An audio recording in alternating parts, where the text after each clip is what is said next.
జై కాంగ్రెస్. మిత్రులారా, ఈరోజు కాంగ్రెస్ పార్టీ ఆయుపట్టైన యువజన కాంగ్రెస్ తెలంగాణ రాష్ట్ర అధ్యక్షుడిగా ఎన్నికల్లో నెగ్గి ఈనాడు బాధ్యత స్వీకరిస్తున్న యువమిత్రుడు శివచరణ్ రెడ్డి గారి ప్రమాణ స్వీకార కార్యక్రమానికి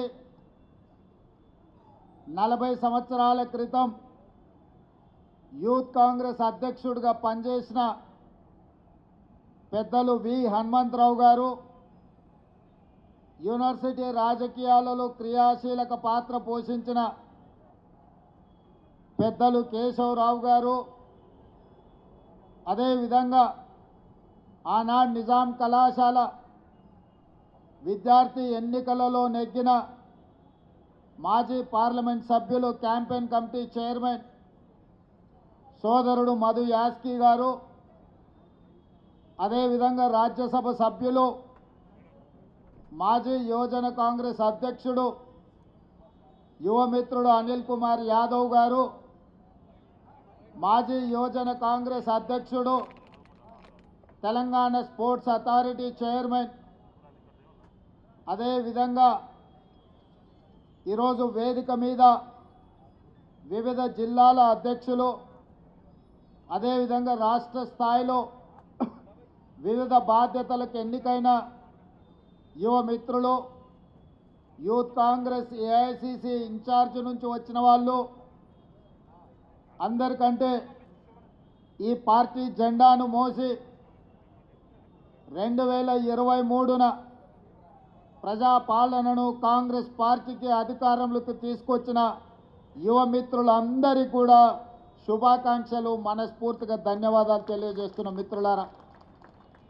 మిత్రులారా, యూత్ కాంగ్రెస్కి ఎంత శక్తి ఉందంటే ఆనాడు హనుమంతరావు గారి యువజన కాంగ్రెస్లో పనిచేసిన చంద్రబాబు నాయుడు గారు కావచ్చు, చంద్రశేఖరరావు గారు కావచ్చు,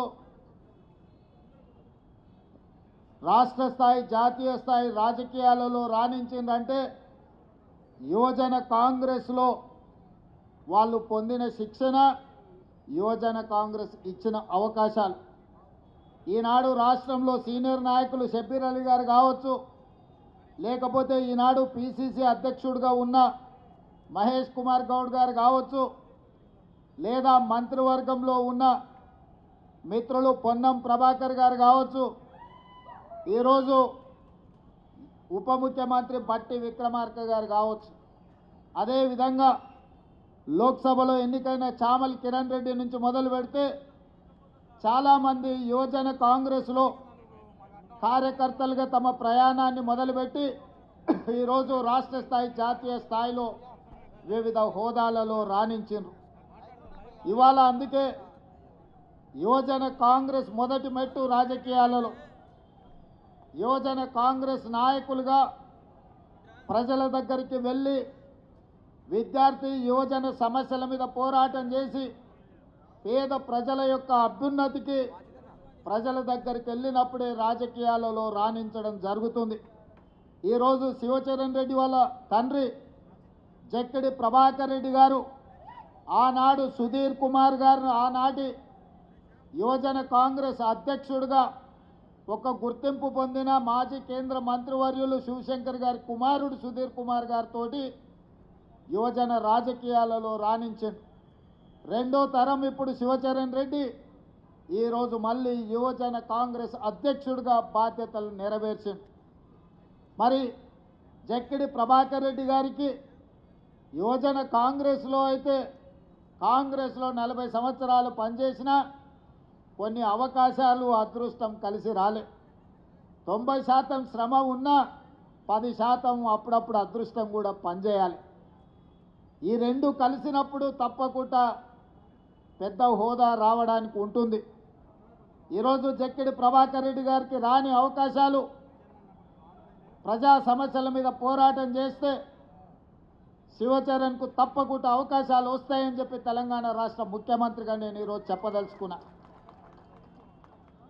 ఈరోజు ఎన్ఎస్యుఐ రాష్ట్ర శాఖ అధ్యక్షుడిగా పనిచేసిన బల్మూరు వెంకట్ని ఎమ్మెల్సీగా ఏఐసిసి రాహుల్ గాంధీ గారు ఎన్ఎస్యుఐలో ఉన్నప్పుడు విద్యార్థి ఉద్యమాలలో ప్రజా సమస్యల మీద ఆనాటి ప్రభుత్వం మీద పోరాటాలు చేసి ఎన్నో కేసులు కట్టుకొని ఎన్నోసార్లు జైలుకి వెళ్ళాడు. ఆనాడు ఎన్ఎస్యుఐ బల్మూరు వెంకట్ టీం జైల్లో ఉంటే చెంచల్గూడ జైలుకి వెళ్ళి ఆ విద్యార్థి నాయకులను మన నాయకుడు రాహుల్ గాంధీ గారు పరామర్శించి మీకు అండగా పార్టీ నిలబడుతుంది, మీరు కొట్లాడండి, తప్పకుండా తెలంగాణ రాష్ట్రంలో ప్రభుత్వం ఏర్పాటు చేస్తాం, ఆ ప్రభుత్వంలో మీకు భాగస్వామ్యం ఉంటుంది అని మన నాయకుడు రాహుల్ గాంధీ గారు చెప్పారు. అదేవిధంగా యువజన కాంగ్రెస్ అధ్యక్షుడిగా వివిధ జిల్లాలలో ప్రజా సమస్యల మీద పోరాటం చేసిన అనిల్ కుమార్ యాదవ్ ఈరోజు రాజ్యసభ సభ్యుడైండు. అనిల్ కుమార్ యాదవ్ కూడా కలలో ఊహించలేదు ఇంత యంగ్ ఏజ్లో ఈరోజు రాజ్యసభ వచ్చి ఎక్కడైతే శ్రీమతి సోనియా గాంధీ గారు ఏఐసిసి అధ్యక్షుడు మల్లికార్జున్ ఖర్గే గారు చట్టసభలలో ఉన్నాడో ఈరోజు యూత్ కాంగ్రెస్ నాయకుడుగా అనిల్ కుమార్ యాదవ్ కూడా ఈరోజు రాజ్యసభ అవకాశం వచ్చింది అని అంటే యువజన కాంగ్రెస్ రాజకీయాలలో ప్రజా సమస్యల మీద పోరాటం చేయడం వల్లనే. అందుకే ఈరోజు ఇక్కడికి వచ్చిన యువజన కాంగ్రెస్ మిత్రులందరికీ నా సూచన ఒక్కటే, అవకాశాలు కొందరికి రావచ్చు, రాకపోవచ్చు, కానీ ప్రజా సమస్యల మీద పోరాటం చేయడం మానొద్దు. ఈనాడు మన ప్రభుత్వం ప్రజలు కోరుకున్నారు, మార్పు కావాలి, కాంగ్రెస్ రావాలి అని తండాలలో, గూడాలలో, మారుమూల పల్లెల్లో ప్రతి కాంగ్రెస్ పార్టీ కార్యకర్త, దళితులు, గిరిజనులు, ఆదివాసీలు, బలహీన వర్గాలు వీళ్ళందరూ కూడా కలిసికట్టుగా మూకుమ్మడిగా కాంగ్రెస్ పార్టీ జెండా మోసి భుజాలు కాయలు కాసినా కూడా జెండా వదలకుండా మొన్నటి ఎన్నికల్లో ఖచ్చితంగా నిలబడి కొట్లాడినారు. కాబట్టి ఈనాడు తెలంగాణ రాష్ట్రంలో మనం ప్రభుత్వాన్ని ఏర్పాటు చేసుకున్నాం. ఈ 14 నెలల్లో రైతు రుణమాఫీ 25,50,000 మందికి 21,000 కోట్ల రూపాయలు రైతు రుణమాఫీ చేసి దేశంలోనే ఏ రాష్ట్ర ప్రభుత్వం చేయనంత రుణమాఫీ ఈరోజు కాంగ్రెస్ పార్టీ తెలంగాణ రాష్ట్రంలో చేసింది. ఇదే కాదు, తెలంగాణ రాష్ట్ర ఉద్యమానికి ఆయువు పట్టైన నిరుద్యోగ సమస్య మొదటి సంవత్సరంలోనే 55,163 ప్రభుత్వ ఉద్యోగ ఖాళీలను భర్తీ చేసి ఈ దేశంలోనే తెలంగాణ రాష్ట్రం ప్రథమ స్థానంలో నిలబడ్డది ప్రభుత్వ ఉద్యోగాలు భర్తీ చేయడంలో. ఇదే కాదు, 500 రూపాయలకు సిలిండర్, 500 రూపాయల బోనస్ వరి ధాన్యానికి, అదేవిధంగా ఆర్టీసీ బస్సులో ఆడబిడ్డలకు ఉచిత ప్రయాణం, ఈనాడు ప్రతి పేదవాడికి రేషన్ కార్డు ఇవ్వాలని రైతు భరోసాలో భాగంగా సంవత్సరానికి 12,000 రూపాయల సంక్షేమ పథకాన్ని, అదేవిధంగా భూమి లేని నిరుపేదలకు కూడా సంవత్సరానికి 12,000 రూపాయలు పేదలకు ఇవ్వాలని ఇవాళ ఈ కార్యక్రమాలన్నీ ముందుకు తీసుకెళ్తున్నాం. పేదవాడి ఆత్మగౌరవం, ఇందిరమ్మ ఇల్లు 2004 నుంచి 2014 వరకు ఆనాడు డాక్టర్ వైఎస్ రాజశేఖర రెడ్డి, శ్రీమతి సోనియా గాంధీ గారి నేతృత్వంలో ప్రతి పేదవాడికి, ఇల్లు లేని వాడికి, ప్రతి ఒక్కడికి ఆనాడు ఇందిరమ్మ ఇల్లు 25 లక్షల పేదలకు ఇచ్చి ప్రతి పేదవాళ్ళకి ఇల్లు కట్టించాడు. కానీ తెలంగాణ రాష్ట్రం ఏర్పడిన తర్వాత చంద్రశేఖరరావు గారు ఈ పేదలకు అన్యాయం చేసి డబల్ బెడ్రూమ్ ఇల్లు అని ఊరించి ఏ పేదవాడికి ఏ గ్రామంలో కూడా ఇల్లు ఇవ్వకపోవడంతో ఈనాడు మన ప్రభుత్వం వైపు ఎదురు చూస్తుంటే ఇందిరమ్మ ఇల్లు 4.5 లక్షలు మొదటి సంవత్సరంలో ప్రతి పేదవాడికి 5 లక్షల రూపాయలు ఉచితంగా ఇల్లు కట్టుకోవడానికి ఇవాళ మన ప్రభుత్వం కార్యక్రమాలను తీసుకొని ముందుకు వెళ్తుంది. ఇదే కాదు, ఈరోజు పేదవాళ్ళని ఆదుకోవడానికి మన ప్రభుత్వం అమలు చేస్తున్న సంక్షేమ పథకాలని ప్రజల దగ్గరికి తీసుకెళ్లవలసిన బాధ్యత యూత్ కాంగ్రెస్ మీదనే ఉన్నది. ఇవాళ ప్రభుత్వం ఒక పక్కన పరిపాలన చేస్తూ ప్రజా సంక్షేమ పథకాలను అమలు చేస్తూ ప్రతిపక్షాలను తిప్పు కొడుతూ ముందుకు వెళ్తుంటే పరిపాలనలోనే మా సమయం ఎక్కువ కాలం గడిచిపోతుంది. ఈరోజు ప్రభుత్వం అమలు చేస్తున్న సంక్షేమ పథకాలను ప్రజలకు వివరించవలసిన బాధ్యత ఈ వేదిక మీద ఉన్న యువజన మిత్రుల మీదనే ఉన్నది. నాకు సంపూర్ణమైన విశ్వాసం ఉన్నది, ఈరోజు ప్రభుత్వం అమలు చేస్తున్న రైతు రుణమాఫీ కావచ్చు, ఇందిరమ్మ ఇండ్లు కావచ్చు, ఇందిరమ్మ ఆత్మీయ భరోసా కావచ్చు, ఆడబిడ్డలకు ఉచిత బస్సు ప్రయాణం కావచ్చు, రాజీవ్ ఆరోగ్యశ్రీలో 10 లక్షల రూపాయలు ఉచితంగా పేదవాళ్ళకు అందించే సంక్షేమ కార్యక్రమం కావచ్చు. ఇవాళ ప్రతి సంక్షేమ కార్యక్రమాన్ని పేదల వద్దకు తీసుకెళ్లవలసిన బాధ్యత యువజన కాంగ్రెస్ మిత్రుల మీదనే ఉన్నది. ఈరోజు ఇక్కడికి వచ్చిన వేలాది మంది రేపు భవిష్యత్తులో తండాలలో గూడాలలో వెళ్ళాలి. రేపటి జరగబోయే స్థానిక సంస్థల ఎన్నికల్లో కష్టపడ్డ ప్రతి యువజన కాంగ్రెస్ మిత్రుడికి టికెట్లు ఇప్పించే విధంగా కాంగ్రెస్ పార్టీ అధ్యక్షుడితో నేను మాట్లాడతాను. ఆనాడు నేను అధ్యక్షుడిగా ఉన్నప్పుడు చెప్పిన ఫ్రంటల్ ఆర్గనైజేషన్స్ కానీ అనుబంధ విభాగాల అధ్యక్షులు తీసుకోమంటే చాలామంది అదేదో చిన్న చూపు చూసినట్టు మాకెందుకు ఈ పదవి అన్నట్టు కొంతమంది పక్కన పెట్టారు. నేను చెప్పిన ఈరోజు అనుబంధ విభాగాలు ఫ్రంటల్ ఆర్గనైజేషన్లు బాధ్యత తీసుకున్న వాళ్ళకి ప్రభుత్వంలో ప్రథమ స్థానం ఉంటుంది అని. అందుకే ప్రభుత్వం వచ్చిన వెంబడే ప్రతి అనుబంధ విభాగానికి వేదిక మీద ప్రీతంతో సహా చాలామంది ఉన్నారు. 37 మంది అనుబంధ విభాగాల అధ్యక్షులకు కార్పొరేషన్ చైర్మన్లు ఇచ్చి క్యాబినెట్ హోదా ఇచ్చి పార్టీ కోసం పనిచేస్తే పార్టీ జెండా మోస్తే ప్రభుత్వంలో గుర్తింపు ఉంటుందని 37 కార్పొరేషన్ చైర్మన్ల పదవులు అనుబంధ విభాగాలకు ఇవ్వడం జరిగింది. అనుబంధ విభాగాలంటే ఒక చిన్న చూపని గతంలో అనుకున్నారు. ఇవాళ అనుబంధ విభాగం అది ఎస్సీ డిపార్ట్మెంట్ కావచ్చు, ఎస్టీ డిపార్ట్మెంట్ కావచ్చు, మహిళా డిపార్ట్మెంట్ కావచ్చు, లేకపోతే చిన్న చిన్న డిపార్ట్మెంట్స్ ఏది ఉన్నా సరే ఏదో ఒక డిపార్ట్మెంట్కు నాకు పదవి ఇవ్వమని పెద్ద పెద్ద నాయకులు ఈరోజు వస్తున్నారు. అంతకుముందు అడిగితే కూడా తీసుకోలేదు కదా, ఇప్పుడెందుకు వచ్చిందా అంటే ప్రభుత్వం తీసుకున్న నిర్ణయం తర్వాత మాకు విషయం తెలిసింది. అనుబంధ విభాగాలకు అధ్యక్షులుగా ఉంటే కార్పొరేషన్ చైర్మన్లు అవ్వడానికి అవకాశం ఉంటుంది, ఎన్నికల్లో టిక్కెట్లు రావడానికి అవకాశం ఉంటుందని ఇప్పుడు అర్థమైంది. అందుకే మేము బాధ్యత తీసుకుంటామని ముందుకు వస్తున్నారు. అందుకే ఈరోజు జిల్లా అధ్యక్షులు కావచ్చు, నియోజకవర్గ స్థాయి అధ్యక్షులు కావచ్చు, పార్లమెంట్ స్థాయి యూత్ కాంగ్రెస్ అధ్యక్షులు కావచ్చు, రాష్ట్ర స్థాయిలో వివిధ హోదాలలో ఉన్న యువమిత్రులకు నా సూచన ఒక్కటే, కష్టపడితే తప్పకుండా ఫలితం ఉంటుంది. కష్టపడ్డోని కాపాడుకునే బాధ్యత కాంగ్రెస్ పార్టీ తీసుకుంటుంది.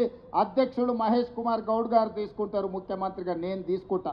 కష్టపడకుండా నాయకుల చుట్టూతో తిరుగుతాం, నాయకులకు ఫ్లెక్సీలు కడతాం, కనపడుతున్నప్పుడు దండం పెడతాం, దండలేస్తామని ఎవరైనా అనుకుంటే పదవులు మర్చిపోండి. మీరు దండం పెడితే నేను 2 సార్లు దండం పెడతా, కానీ పదవి మాత్రం ఇయ్య. ఎవరైతే సమస్యల మీద పార్టీ పక్షాన వీధి పోరాటాలు చేస్తారో, ప్రజా సమస్యల మీద ప్రజల దగ్గరికి వెళ్ళి అండగా నిలబడతారో వాళ్ళకే ఈ ప్రభుత్వంలో గుర్తింపు ఉంటుంది. నాయకుడు నాకు తెలుసు కాబట్టి నాకు పదవి వస్తుంది, లేదంటే ఢిల్లీలో నాకు ఎవరో ఉన్నారు, ఢిల్లీ కోటాలో ఇక్కడ ఏదో వస్తుంది అని ఎవరన్నా అనుకుంటే అది భ్రమనే అని చెప్పి నేను ఈ సందర్భంగా స్పష్టంగా నేను చెప్పదలుచుకున్నా. ఢిల్లీ నుంచి కాదు, గల్లీ నుంచి రావాలి పైకి. ఢిల్లీ నుంచి పైనుంచి కిందకు వస్తే పదవులు వచ్చే కాలం పోయింది.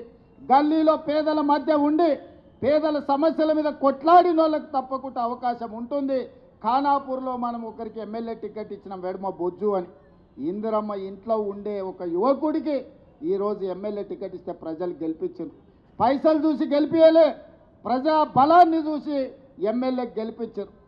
తుంగతుర్తిలో మందుల శామెల్ కావచ్చు, లేకపోతే షాద్నగర్లో ఈర్లపల్లి శంకర్ కావచ్చు, ఇట్లా చాలామంది ఇప్పుడున్న ఎమ్మెల్యేలు ఈ ఎన్నికల్లో కేవలం డబ్బులతోనే ఎన్నికల్లో గెలిచినామని ఎవరన్నా చెప్పినా, ఎవరన్నా అనుకున్నా తప్పే. డబ్బులతోనే గెలిచేటట్టుంటే చంద్రశేఖరరావు 100 సీట్లు గెలిచేటోడు. లారీల కొద్ది పైసలు ఉన్నాయి ఆయన దగ్గరనే కాదు, ఆయన కొడుకు దగ్గర, ఆయన బిడ్డ దగ్గర, ఆయన అల్లుని దగ్గర, ఆయన సటకుని దగ్గర, అల్మారీల బీరువాలలో కాదు లారీల నిండా రూపాయలు ఉన్నాయి. మరి వాళ్ళు సీట్లు ఎందుకు గెలవలేదు? కామారెడ్డిలో చంద్రశేఖరరావుని బండకేసి కొట్టిరు ప్రజలు. కాబట్టి ఇవాళ సొమ్ములతో ఎన్నికల్లో గెలుస్తామనే విధానాన్ని మర్చిపోండి. ప్రజలల్లో శ్రమ ఉంటే, ప్రజలతో ఉంటే ఎన్నికల్లో గెలిచే అవకాశం ఉంటుంది. రేపు భవిష్యత్తులో కూడా కాంగ్రెస్ పార్టీలో టికెట్లు ప్రజలలో ఉండి ప్రజా సమస్యల మీద పోరాటం చేసే వాళ్ళకే మొదటి ప్రాధాన్యత ఉంటుంది అని చెప్పి నేను ఈ సందర్భంగా చెప్పదలుచుకున్నా. నిన్నమని ఆయన అన్నాడు కేసీఆర్ గారు, నేను కొడితే గట్టి కొడతా అని. నేమన్నా చెప్పిన అయ్యా ఏందయ్యా కొట్టడానికి అదేమన్నా ఫుల్లా ఆఫా గట్టి కొట్టడానికి అని అడిగిన. చంద్రశేఖరరావు గారు ఈ వేదిక మీద నుంచి చెప్తున్నా, నీ గట్టి కొట్టాలంటే నీ కొడుకును వంగబెట్టి కొట్టు. ఎందుకంటే ఆయన తిరుగుళ్ళు చూడు, అటు చేసే వ్యవహారాలు చూడు. నీ బిడ్డను రెండు చప్పరి, ఎందుకంటే లిక్కర్ దందాలో ఉండి ఈడ నిన్ను ఓడించిందే కదా, ఆడ కేజ్రీవాల్ కూడా మింగేసింది. నీ అల్లుడు భూదందాలు చప్పరి, నీ అల్లుని పట్టుకొని నాలుగు గట్టిగా కొట్టు, వాళ్ళను కొడుకుని కొట్టు, అల్లుని కొట్టు, బిడ్డను కొట్టు, సడ్డకుని కొడుకుని కొట్టు, గట్టి కాదు కట్టె తీసుకొని కొట్టు. వీళ్ళు చేసిన దుర్మార్గాలు తెలంగాణ సమాజం చూసింది కాబట్టే నిన్ను గట్టిగా వంగబెట్టి కొట్టింది తెలంగాణ సమాజం అని చెప్పిన చంద్రశేఖరరావుకు ఆయనకు చెప్తున్నా. ఇక ఆయన ఊరిస్తున్నాడు, ఇక నేను వస్తున్నా బయటకని. అయ్యా నువ్వు బయటకు వచ్చినప్పుడు, నువ్వు కుర్చీలో ఉన్నప్పుడే మా యూత్ కాంగ్రెస్ కార్యకర్తలు నిన్ను బండకేసి కొట్టిరు. మళ్ళీ వచ్చేదేముంది? నువ్వు ముఖ్యమంత్రిగా ఉన్నప్పుడు, నీ పార్టీగా అధ్యక్షుడిగా ఉన్నప్పుడే మా యువజన కాంగ్రెస్ పిల్లలు నిన్ను బండకేసి కొట్టి ఓడగొట్టి ఇంట్లో ఊసబెట్టిరు. ఇవాళ ఇక కేటీఆర్ గారు ఊర్ల మీద తిరుగుతున్నాడు, కొత్త బిచ్చగాని పొద్దుగుర్తు ఎరగడాని. 10 ఏళ్ళ అధికారంలో ఉన్నాడు, డబుల్ బెడ్రూమ్ ఇల్లు ఇస్తాను ఇయ్యలే, ఇంటికో ఉద్యోగం ఇస్తాను ఇయ్యలే, దళితులకు 3 ఎకరాల భూమి ఇస్తాను ఇయ్యలే, డబుల్ బెడ్రూమ్ ఇల్లు ఇయ్యలే. ఇట్లా చెప్పుకుంటా పోతే 100 హామీలు ఉన్నాయి. 10 ఏళ్ళు అమలు చేయలేదు. 7 లక్షల కోట్ల రూపాయలు అప్పు తెచ్చాడు. 10 నెలలు కూడా కాలేదు, అప్పుడే బిచ్చగాని గంగిరెద్దులో సంక్రాంతి పూట గంగిరెద్దుల్లో వచ్చినట్టు ఊరు తిరుగుతున్నాడు. ఈ ప్రభుత్వం ఏం చేయలేదని. ఈ ప్రభుత్వం 5 ఏళ్ల కోసం ఎన్నికైంది. మొదటి సంవత్సరంలోనే 55,000 ప్రభుత్వ ఉద్యోగాలు ఈ ప్రభుత్వం ఇచ్చింది. మొదటి సంవత్సరంలోనే 25,50,000 మంది రైతులకు 21,000 కోట్ల రూపాయల రైతు రుణమాఫీ చేసింది. నువ్వు ఎగ్గొట్టిపోయిన రైతు బంధు 7,625 కోట్ల రూపాయలు నేను వచ్చినాక రైతు బంధు మొదటి విడత వేసిన. ఇవాళ 10,000 కోట్ల రూపాయలు రైతు భరోసా రెండో విడతలు వేసిన. ఆడబిడ్డలకు బస్సు ఉచిత ప్రయాణం అన్నం ప్రతి నెల 400 కోట్లు, దాదాపుగా ఈ సంవత్సరంలో 4,000 కోట్లు ఆర్టీసీ కార్పొరేషన్కు చెల్లించి 120 కోట్ల మంది ఆడబిడ్డలు ఆర్టీసీ బస్సుల్లో ఉచితంగా ప్రయాణం చేసింది. ఇస్తా అన్న 500 రూపాయల సిలిండర్ ఇచ్చినాం, 500 రూపాయల బోనస్ ఇచ్చినాం. రాజీవ్ ఆరోగ్యశ్రీ 10 లక్షల రూపాయలు ఇచ్చినాం. ఇవాళ పేదవాడికి ప్రతి ఒక్కడికి రేషన్ కార్డు ఇస్తున్నాం, పేదవాడికి ఇందిరమ్మ ఇల్లు ఇస్తున్నాం. ఇవాళ ప్రతి సంక్షేమ పథకాన్ని ఇవాళ అమలు చేస్తున్నాం. ఇదే కాదు, 1931 తెల్ల దొరలు పాలించినప్పుడు కులగణన జరిగింది. దాదాపుగా 95 ఏళ్ల నుంచి స్వతంత్రం వచ్చినాక నరేంద్ర మోడీ 3 సార్లు ప్రధానమంత్రి అయినా బీసీ కులగణన జరగలేదు. ఇవాళ నా రాష్ట్రం తెలంగాణ రాష్ట్రం, కాంగ్రెస్ పార్టీ రాహుల్ గాంధీ నేతృత్వంలో ఈరోజు తెలంగాణ రాష్ట్రంలో కులగణన చేసిన ప్రభుత్వం ఈ దేశంలోని ఏకైక ప్రభుత్వం. లెక్కలు తేల్చిన ప్రభుత్వం కాంగ్రెస్ ప్రభుత్వం. మాదిగా ఉపకులాల వర్గీకరణ 35 ఏళ్ల నుంచి కొట్లాడినరు. చాలామంది పిల్లలు చచ్చిపోయినరు. సుప్రీంకోర్టు వరకు పోయింది, పార్లమెంట్ వరకు పోయింది. మోడీ గారు కృష్ణా మాదిగను 4 సార్లు కౌగిలించుకున్నాడు, కానీ అది ధృతరాష్ట్ర కౌగిలిగానే మిగిలింది తప్ప మాదిగ ఉపకులాల వర్గీకరణ చేయలే. కానీ మీ ప్రభుత్వం ప్రజాపాలనలో మాదిగ ఉపకులాల వర్గీకరణ అమలు చేసి దేశంలోనే మొదటి రాష్ట్రంగా నిలబడి దేశంలో దశాబ్దాల కొద్దీ వాయిదా పడుతున్న సమస్యకు పరిష్కారం చూపించినాం. మొదటి సంవత్సరంలోనే ఇన్ని గొప్ప కార్యక్రమాలు చేసిన ప్రభుత్వం ఈ రాష్ట్రంలోనే కాదు, ఈ రాష్ట్రం దేశంలోనే మొదటి స్థానంలో ఉంది. అందుకే మిత్రులారా, ఎవరు ఎన్ని చెప్పినా వాళ్ళు ఏదో వాట్సాప్ యూనివర్సిటీ మోడీ పెడితే సోషల్ మీడియా యూనివర్సిటీ వీడియో కూడా పెట్టింది, అక్రమంగా సంపాదించింది, కొల్లగొట్టింది. వాటిని పెట్టి అబద్ధాలు ప్రచారం చేయాలనుకుంటారు. ఛానల్స్ ఉన్నప్పుడే మీరు ఏం చేయలే, పేపర్లు పెట్టుకున్నారు, టీ న్యూస్ పెట్టుకున్నారు, నమస్తే తెలంగాణను గుమాస్తే తెలంగాణ పెట్టుకున్నారు. ఏమైందా? ఇవాళ సోషల్ మీడియాలో తప్పుడు ప్రచారం చేస్తే ఏమవుతుంది? ఇవాళ మీరు అందరూ అనుకుంటే ఈ ప్రభుత్వం అమలు చేస్తున్న కార్యక్రమాలను పేద ప్రజలకు వివరిస్తే ఒక్కసారి కాదు, మళ్ళొక్కసారి కాదు, 4 సార్లు మన ప్రభుత్వం ఉంటుంది. ఈ వేదిక మీద ఉన్న వాళ్ళు చాలామంది ఎమ్మెల్యేలు మంత్రులు అయ్యే అవకాశం ఉంది. అందుకే మిత్రులారా, ఈరోజు బాధ్యత చేపట్టిన ప్రతి ఒక్క యువజన కాంగ్రెస్ మిత్రుడికి, ఇక్కడికి వచ్చిన వాళ్ళందరికీ మనస్ఫూర్తిగా శుభాకాంక్షలు తెలియజేస్తున్నా.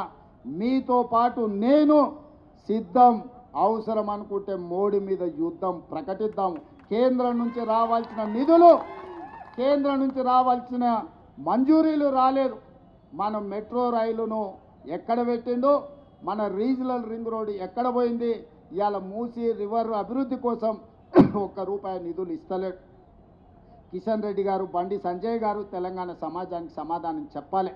ఇవాళ మీరు మంత్రులై బుగ్గకారుల తిరుగుడు కాదు, తెలంగాణకి ఏం తెచ్చిండ్రో చెప్పును.